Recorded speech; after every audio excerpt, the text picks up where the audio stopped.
Okay, our house party system is installed, and now we are ready to tune the amp, and we're basically going to mate the amp or match the amp to the head unit. In this case, we're using the stock Harley-Davidson Harman Kardon head unit.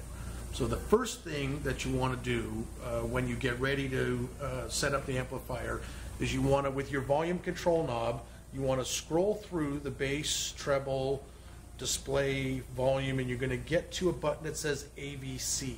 And if you see, this one has 4 bars, which means it's all the way up. AVC is your automatic volume control. It's not your amplifier's friend.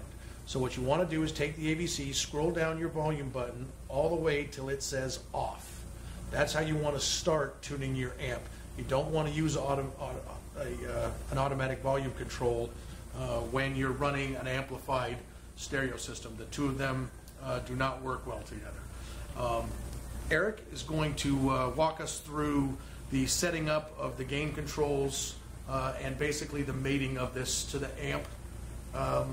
Have at it. Right on. So what we're going to do is we're going to match the source unit to the amplifier. Because remember, we are adding an amplified system to the factory radio. So what we want to do is make sure that the signal coming out of the source unit into the amplifier is optimized for best sound quality. That's going to help you get the best quality sound out of the system without damaging any speakers. So what we're going to do is we already know the clipping point of the source unit, so we're going to measure and show you that just so you know what clipping is.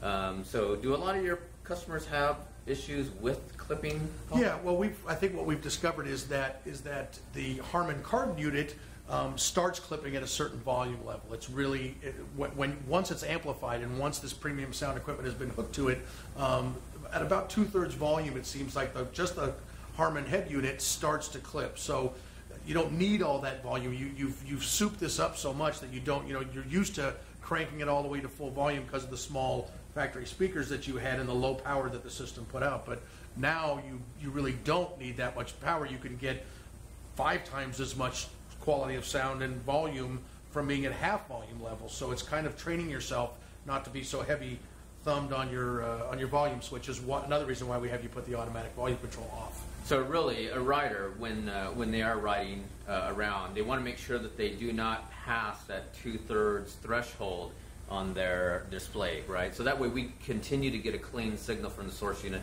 to the amplifier. Right. A good rule of thumb, I think, is clean signal, clean sound. If your stereo gets dirty, if it sounds horrible and distorted, you're hurting something. It's almost like redlining a motor. When you soup up your motor and now you have all this horsepower, which we've certainly done now with this audio system, now we have all this added horsepower. You can't redline your motor all the time. Sooner or later you're going to break something. You have tons of power, you don't need to redline it. You've got way more power than you had before you did the work to the engine, to the audio system. So you have to work within the parameters of the system and enjoy what you've created. That's a really good metaphor, redlining. So what we want to do is we want to make sure that we understand that we get to a certain point on the radio that is considered redlining. So we want to be able to play the radio from in that range, so that way you get good dynamic range, good sound quality, and good power out of the system. Going up above that red line threshold, you're just going to wind up distorting the signal, going into the amplifier, sending a lot of distortion to the speakers. That could be really detrimental to the speakers. And we want to make sure that your system lasts a really long time. So we're going to show you how to do that now. Yeah, you've got to work within the limitations of the stock head unit. You can actually you could probably even get a little more volume freedom, I would say, from an aftermarket source unit. Not that there's anything wrong with this unit. It makes great sound and works fine with these components, but the head unit has limitations, and you have to set up your stereo to work within its guidelines. Good. Well, let's go ahead and take a look at that then. Awesome. I'll follow you.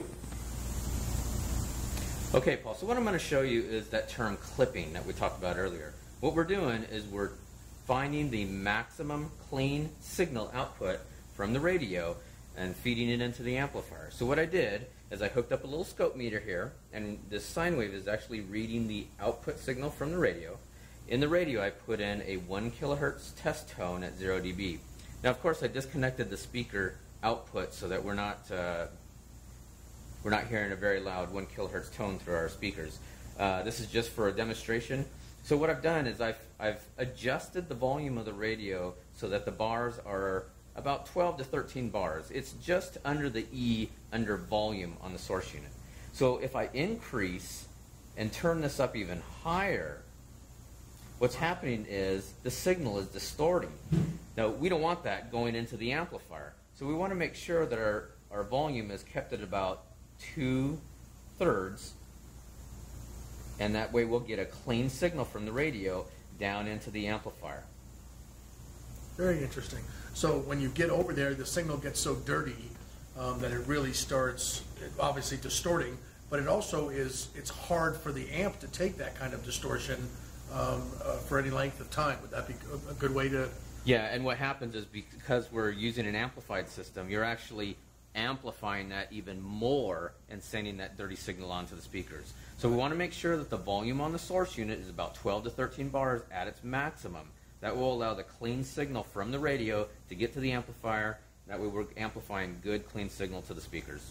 And someone here at Rockford explained it to me that when you're in a situation where you're clipping the amp, that it actually it can be compared to getting punched in the face, and that you're constantly punching the amp in a bad way because you're giving it such a dirty signal, and that basically there's only so much punching the amp can take before it'll basically pass out, like you were getting repeatedly hit in the face. So you actually can hurt the amp by putting it in a clipping situation. Right, so we want to make sure that we don't have that clip signal. We don't want to get punched in the face anymore. We don't want to run it at red line.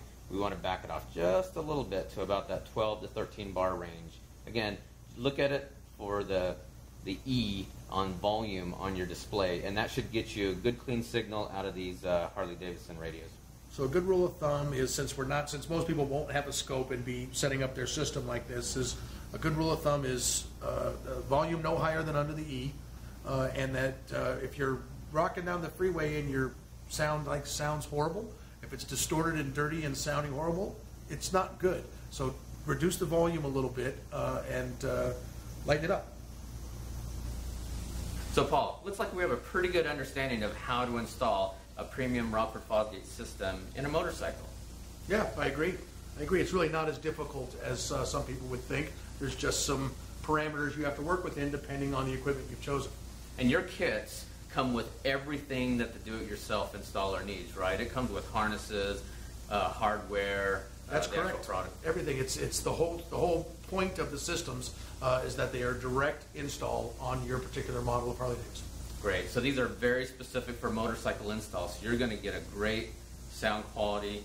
You're going to get great sound quality out of your audio system. A lot of SPO, a lot of power. You're going to really enjoy your music while you're on the road. Absolutely. No doubt about it. These systems are, from what we've experienced, the finest audio systems available on the market today.